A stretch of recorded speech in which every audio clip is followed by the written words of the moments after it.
नमस्कार, स्वागत है आपका। घड़ी में 9 बजने वाले हैं। वक्त हो गया है आपके favourite morning prime time show 9 बज गए का।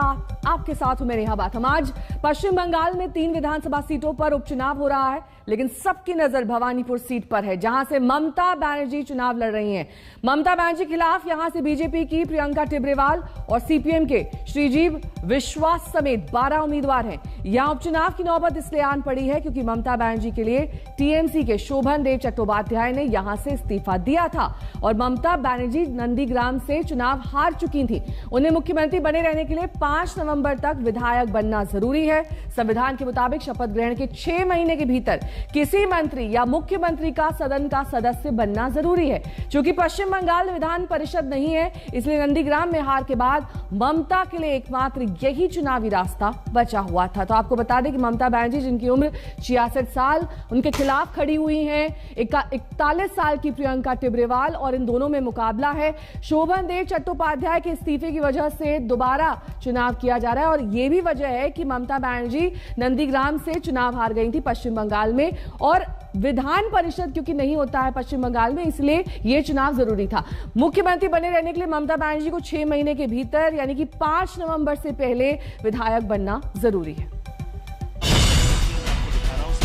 वोटरों की ये लंबी कतार पश्चिम बंगाल की सीएम ममता बनर्जी के चुनावी भविष्य का फैसला करने के लिए है।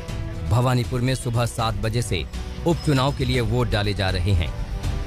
ममता बनर्जी की किस्मत का फैसला आज होने वाला है। वो जीतेंगी या हारेंगी, और भवानीपुर उपचुनाव की शुरुआत हो चुकी है। इस वक्त हम हैं मित्र इंस्टीट्यूशन भवानीपुर के स्कूल में, जहां पर ममता बनर्जी खुद वोट डालने आती हैं और जो बनर्जी परिवार है उनका समस्त वोट यहीं पर है। और सुबह से ही लंबी कतारें यहां देखने को मिल रही हैं।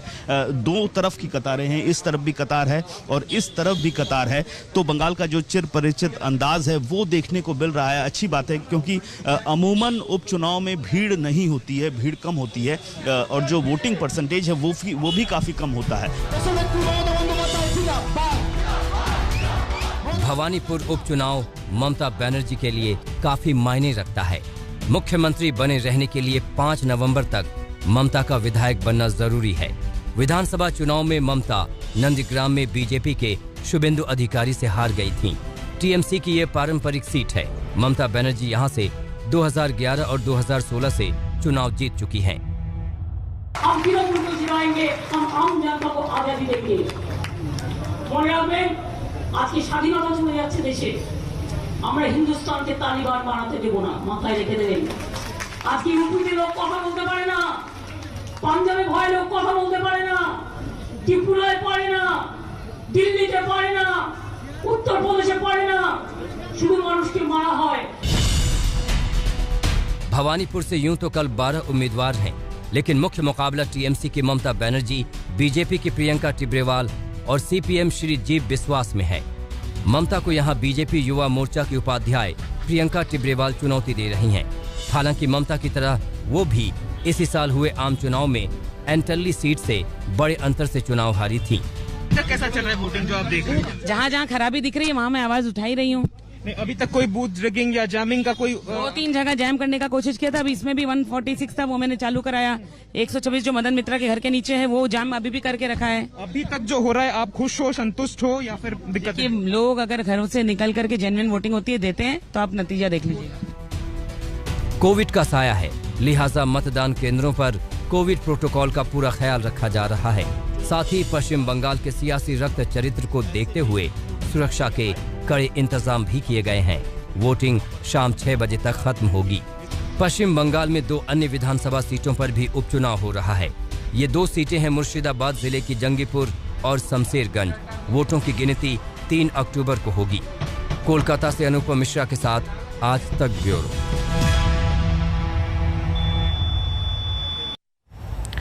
सूर्य अग्नि रॉय मेरे सहयोगी इस वक्त तमाम जानकारी के साथ जुड़ गए हैं। अनुपम जुड़ गए हैं भवानीपुर से, साथ ही वरिष्ठ पत्रकार जयंत घोषाल जी। सभी का रुख करेंगे एक एक करके, लेकिन सबसे पहले अनुपम आपके पास मैं आना चाहूंगी। जिस तरीके से ममता बनर्जी यहां पर अपने दावेदारी पेश कर रही है, दूर दूर तक कोई नजर नहीं आ रहा है। किस तरीके से अभी वोटिंग चल रही है, क्या है प्रोग्रेशन?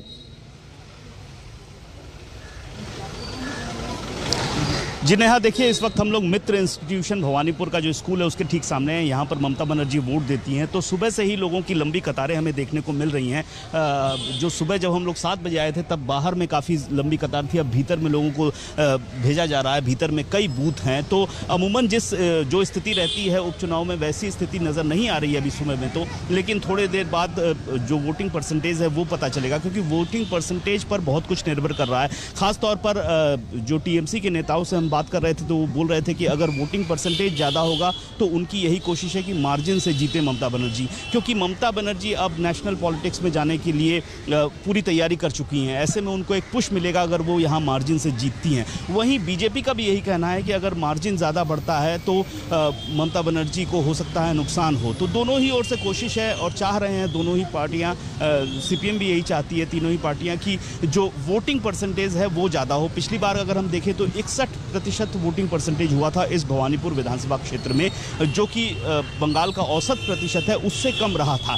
तो इस बार सभी पार्टियों की कोशिश है कि लोग बाहर आएं और अपील भी की जा रही है लगातार कि लोग बाहर आएं, कम से कम एक वोट दें तो जिससे वोटिंग परसेंटेज बढ़े। और जो सुबह से जो नज़ारा हम देख रहे हैं कि लोग घरों से बाहर निकल रहे हैं। मौसम भी आज अच्छा है क्योंकि 2 दिनों से लगातार बारिश हो रही थी, लेकिन आज सुबह हल्की बारिश हुई थी, उसके बाद से बारिश बंद है, आसमान भी खुल चुका है अभी।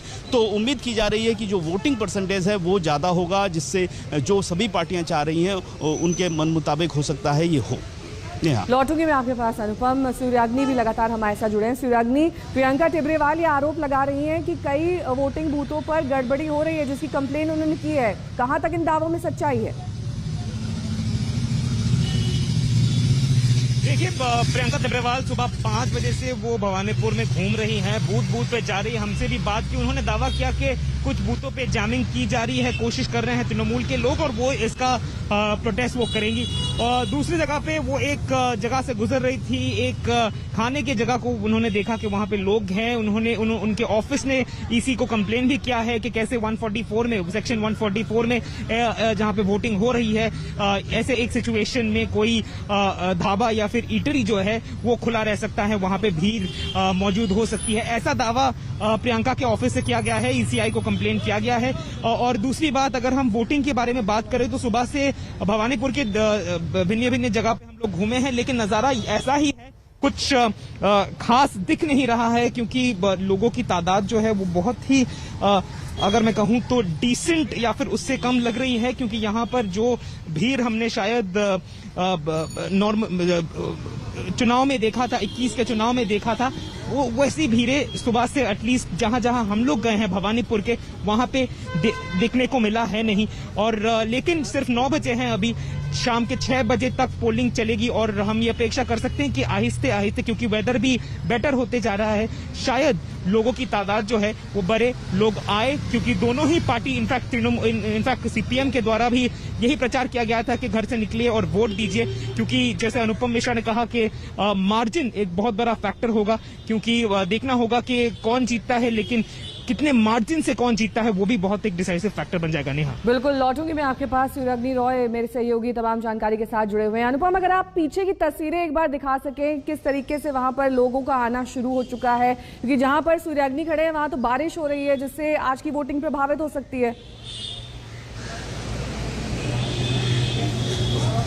बिल्कुल नेहा, मैं आपको जो बूथ है उस ओर ले चलता हूं। कैमरामैन को बोलूंगा थोड़ा बूथ की अगर और आपको ले जाएं तो यहाँ पर लोग धीरे धीरे आ रहे हैं। हालांकि बहुत ज़्यादा भीड़ नहीं है, सुबह के वक्त में लंबी थोड़ी कतार देखने को मिली थी, लेकिन जो बहुत लंबी कतारें बंगाल के चुनाव में हमें देखने को मिली वैसी बहुत लंबी कतारें यहाँ पर नहीं है। सेंट्रल फोर्सेस जगह जगह तैनात की गई हैं, ये भीतर घुस रहे हैं और भीतर जाके कई बूथ हैं भीतर में, तो वहाँ पर वोटिंग हो रही है। लेकिन जैसा कि बताया मैंने कि जो वोटिंग परसेंटेज है वो मैटर करेगा और उसी की कोशिश भी की गई है सभी पार्टियों की ओर से। हालांकि ये ट्रेंड रहा है उपचुनाव में कि वो वोटिंग परसेंटेज होता है वो काफ़ी कम होता है, और पिछले बार जो विधानसभा का चुनाव था वहाँ पर भी सिर्फ 61% वोटिंग हुई थी। तो ऐसे में बहुत ज़्यादा वोटिंग हो इसकी अपेक्षा शायद संभव नहीं है, लेकिन लोगों की उम्मीदें यही हैं कि लोग बाहर आएँ और वोट दें।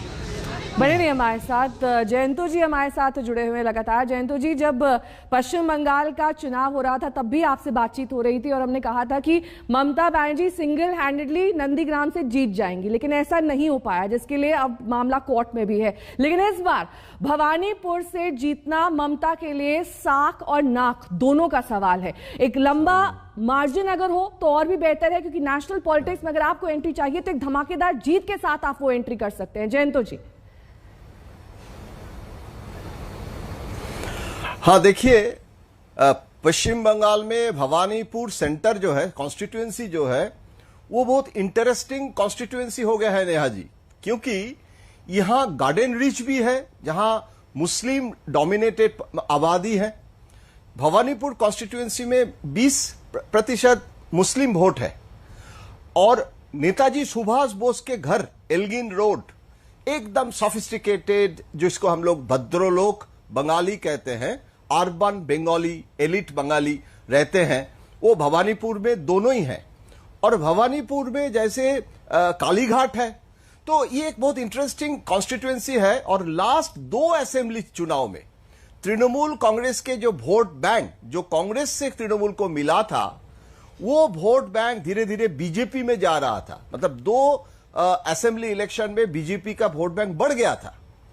अभी इस समय, इसीलिए जब नंदीग्राम में ममता जी चली गई थी तो बीजेपी ने यह शिकायत किए थे कि ममता जी भवानीपुर का डिलिमिटेशन के कारण जो वोट बैंक चेंज हो गया है, वहां गुजराती वोट है, मरवाड़ी वोट है, पंजाबी वोट बैंक बहुत स्ट्रांग है, तो इसीलिए ममता जी भाग रहे हैं। अभी ममता जी जब आ गए हैं फिर भवानीपुर में, अभी देखिए बाहरी इशू नहीं है। ममता जी 200 पार कर किए हैं असेंबली में, तो अभी जीत के बाद जो बीजेपी के बारे में जो हम लोग सोच रहे थे, जो लहर दिखाई दे रहा था, जो जय श्री राम वाला नारा, मैं बंगाली लोग जय श्री राम नारा लगा रहा है अमित शाह जी के रोड शो में, मैं तो जिंदगी में पहली बार देखा 40 साल के अनुभव के बाद भी। लेकिन आज वो स्थिति में 2021 के चुनाव के बाद वो स्थिति में ना थोड़ा परिवर्तन फिर आ गया है। और जो जीता वो सिकंदर, अभी ममता जी का पकड़ है। अभी वहां जो जिसको नॉन बंगाली वोटर, ये सब मुझे अच्छा नहीं लगता है, लेकिन ऐसे ही कहा जाता है, तो जो नॉन बंगाली वोटर है, ममता जी इस बार सबसे पहले गुरुद्वारा गए, उसके बाद मस्जिद गए, और जितने नॉन बंगाली सेगमेंट है अलग अलग वार्ड में गए। तो मतलब किसी तरह से वो ये संदेश नहीं देना चाहते हैं कि वो बंगाली वोट बैंक कर रहे हैं। तो रैदर क्या स्टेटमेंट किया है, बोले हैं ये मिनी भारत वर्ष है भवानीपुर। तो अभी बाहरी का इशू नहीं है। अभी 2024 के पहले ममता जी को, जैसे अनुपम कह रहे थे, ये कितना परसेंटेज वोट मिलेगा, मतलब कितना टर्नआउट होगा, क्योंकि बाई इलेक्शन में नेहा जी टर्नआउट यूजुअली कम होता है, लोग ज्यादा वोट नहीं देते हैं। जैसे पूरी चुनाव जब होती है उस समय जैसे होता है, बाई इलेक्शन में कम होता है। और अभी ये अच्छी बात है कि शांति का वहां मतलब माहौल है, ऐसे कोई दंगा फसाद नहीं है, और बहुत हार्ट ऑफ द सिटी में है, तो वहां ज्यादा दंगा फसाद होने का संभावना कम लगता है। तो अभी अगर टर्नआउट ज्यादा होगा और लोग अगर ज्यादा वोट देंगे, तो जो मार्जिन है वो मार्जिन ममता बनर्जी बढ़ाना चाहती है। ममता बनर्जी चाहते हैं कि जो वोट बीजेपी में चले गए थे और लगातार चले जा रहे हैं, उसको रोकना, और 2024 के पहले ये संदेश देना कि ममता जी, जो मोदी जी के साथ जो लड़ाई दिल्ली में हो रहा है, उसमें Mamata ji will be the main opposition character. तो इसमें बहुत सारे ममता जी का राजनीति का लक्ष्य है। लेकिन भाजपा का कोशिश है कि जो वोट बीजेपी में आए, कम से कम उसको ज्यादा पहले कंसोलिडेटेड रहे, उनके जो वोट बैंक में उसमें इरोशन ना रहे, क्योंकि ये भाजपा के लिए लॉन्ग टर्म गेम है। देखिए, मोदी जी कैंपेन में नहीं गए, अमित शाह जी ने नहीं गए, नड्डा जी नहीं गए, हरदीप पुरी को वह प्रभारी बना के भेजा गया था, अर्जुन सिंह जी बैठे हैं। तो वहां बीजेपी भी जैसे विधानसभा चुनाव में जो इंजन लगाया था, पूरा एकदम इलेक्शन मशीनरी, उतना बीजेपी प्रायोरिटी भी सेंट्रल लीडरशिप नहीं दे रहे। बीजेपी का अभी लॉन्ग टर्म खेल है, शुभेंदु अधिकारी को सामने रखते हुए नेक्स्ट असेंबली तक ये लंबी रेस की घोड़ा है शुभेंदु अधिकारी बीजेपी के लिए।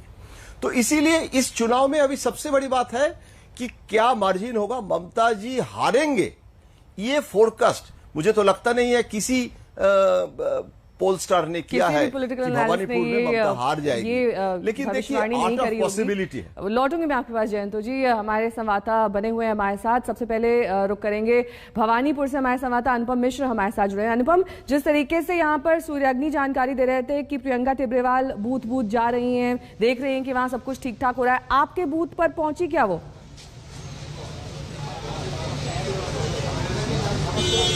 जी देखिए, सुबह लगभग 7 बजे के आसपास प्रियंका टिब्रेवाल यहाँ पहुंची थी। यहाँ पर आई, उन्होंने उसी वक्त आरोप लगाया कि कई जगहों पर बूथ जाम करने की कोशिश हो रही है। हालांकि हर जगह पुलिस को भी तैनात किया गया है, जो सेंट्रल फोर्सेस हैं उनकी संख्या भी बढ़ाई गई है, क्योंकि चुनाव प्रचार के आखिरी दिन जिस तरीके से थोड़ी हिंसा हुई थी उसके मद्देनजर 144 धारा तो लागू की गई है, साथ ही साथ सेंट्रल फोर्सेस की संख्या बढ़ाई गई है। जो कोलकाता पुलिस है उनके जो जवान हैं वो भी बूथ के बाहर तैनात किए गए हैं।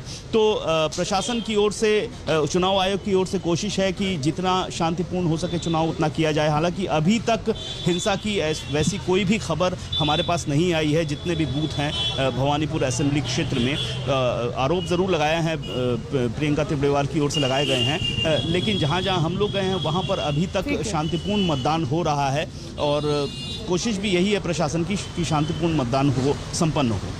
सूर्याग्नि, आपके पास क्या जानकारी है, वहां पर कितने फीसदी मतदान अभी तक हुआ है सुबह से जब से पोलिंग बूथ खुला है? देखिए, सुबह से जैसे हमने नजारा दिखाया भवानीपुर के विभिन्न जगहों से, टर्नआउट हमने जो देखा है वो इन कंपैरिजन टू चुनाव जो मई के महीने में हुआ था उससे बहुत ही कम दिखने में आ रहा है। हालांकि यहाँ पे सिर्फ 9 बजे हैं और कुछ ही देर बाद ऑफिशियल फिगर्स जो है वो सामने आएंगे, लेकिन अगर आप नजारा देखें तो आपको समझ में आ जाएगा। जनरली हमने मई के महीने में जब चुनाव हुआ था, भवानीपुर में भी चुनाव हुआ था, तब हमने बहुत कतार देखी थी। आज फिलहाल 9 बजे तक अगर हम देखें तो वो ज्यादा कुछ है नहीं, 1-2 करके लोग जा रहे हैं। उससे ज्यादा अगर हम कहें तो वोटर्स से ज्यादा यहाँ पे सिक्योरिटी पर्सनल है कोलकाता पुलिस के और सेंट्रल CISF के जवान भी यहाँ पे तादाद। अभी तो 6 बजे तक मतदान होना है, काफी वक्त बाकी है। ऐसे में उम्मीद की जा रही है कि बड़ी संख्या में लोग वहां पर पहुंचे और मतदान करें। फिलहाल रुकना होगा। और अब बात पंजाब कांग्रेस से वजह बवाल की करेंगे। जल्द हम आपको ताजा अपडेट देंगे। आपको बता दें कि पंजाब कांग्रेस के अध्यक्ष पद से इस्तीफा देने वाले नवजोत सिंह सिद्धू को मनाने की कोशिशें जारी हैं। कल सीएम चरणजीत सिंह चन्नी खुद उनसे बात कर चुके हैं और कई और नेता इस कोशिश में लगे हुए हैं। आपको बता दें कि ये मनाने की कवायद 2 दिन से जारी है।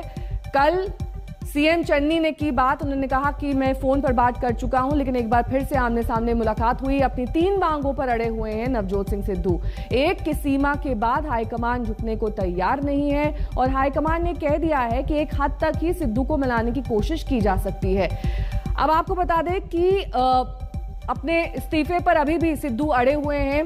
ये वो तमाम लोग हम आपको दिखा रहे हैं टेलीविजन स्क्रीन पर। IPS सहोता जो कि DGP पंजाब हैं, APS देओल जो कि महाधिवक्ता पंजाब हैं और राणा गुरजीत सिंह जो कि मंत्री हैं पंजाब में। ये तीनों लोग इनको हटाना चाहते थे सिद्धू, और ये सिद्धू का मोर्चा था। लेकिन अब अमरिंदर सिंह की बात कर लेते हैं। अमरिंदर सिंह अमित शाह से कल मुलाकात कर रहे हैं। ये मुलाकात काफी सुर्खियों में रही और उन्होंने कहा, अमरिंदर सिंह ने, कि वो कृषि कानून को लेकर शाह से मिले हैं, ना कि कोई और वजह थी। लेकिन ये दूसरे दौर की मुलाकात की भी अटकलें तेज हो गई हैं कि दूसरे दौर की मुलाकात जो हो सकती है वो अब PM से हो सकती है। PM से अमरिंदर सिंह मिल सकते हैं और ये मुलाकात कई मायनों में अहम मानी जा रही है। तो कांग्रेस के जो G23 ग्रुप के नेताओं की ओर से ये कहा गया है कि उनसे भी अमरिंदर सिंह की मुलाकात हो सकती है। जो G23 नेता हैं उनसे अमरिंदर सिंह मिल सकते हैं। फिलहाल रुकेंगे एक छोटे से ब्रेक के लिए। देखते रहिए आज तक।